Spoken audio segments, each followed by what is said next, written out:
Milline on mitmekesine mets? Siin minust paremal on männik ja siin vasakul on samuti männik, aga nad on märksa erinevad. Aga see ei tähenda, et üks on halb ja teine on hea, vaid üks on kihilisem ja seal on rohkem elurikkust ja teistsugust elurikkust kui selles, kus on valgust rohkem. Nad võivad olla erinevad, sellepärast et erinevad liigid vajavad erinevaid tingimusi. Kokku nad moodustavad nii struktuursus kui elurikkus mitmekesise metsa.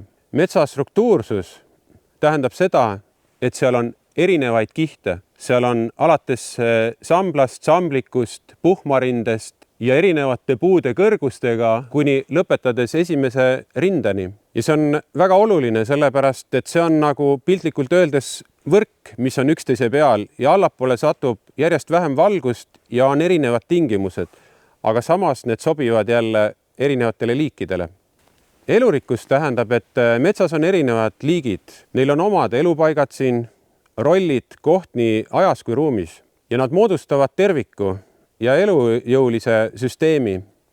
Siin, kus on valgust rohkem, kasvab palju paakspuud ja on ka nii-öelda rohurinnet rohkem, aga siin saavad elada jälle need liigid, kellele see sobib.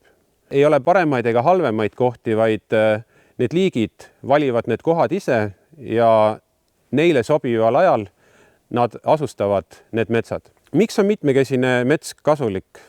Mitmekesine mets säilitab tegelikult looduse sisemist tasakaalu.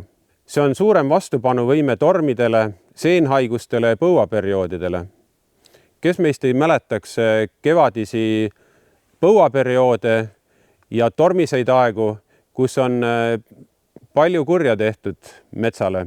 Samas, kui me vaatame neid nii-öelda struktuursemaid metsi, siis kus on erinevaid kihte, siis tegelikult tuul ei saa väga kergesti siia metsa tungida. Samas, kui paremal pool vaates me näeme, et tuulel ei ole tegelikult mingit takistust ja ta saab väga vabalt, väga kiiresti ja väga kaugele jõuda.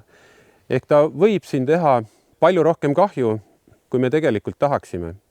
Samas on ka mitmekesisemas metsas parem puidu tootlikkus ja riskide hajutamine, sest üks kahjustaja ei pääse mõjule. See puudutab eeskätt just kuusikute kasvatamist. Kui kuusikus ei ole teisi puulikke sees ja juhtub, et tuleb kuusekoore ürask ja tekivad kahjustuskolded, siis suure tõenäosusega hävib kogu mets. Aga kui mets on struktuursem ja liigirikkam, siis tegelikult on ta palju vastupidavam ja me ei kanna nii palju ka majanduslikku kahju. Seal on ka mikrokliima stabiilsem ja nii-öelda temperatuuri ja niiskusolud taimedele sobivamad. See on nii vanas metsas kui noores metsas ja just eeskätt noores metsas on meil vaja, et taimedel oleks nii niiskust ja temperatuuri olud ei kõiguks ööpäevas väga palju.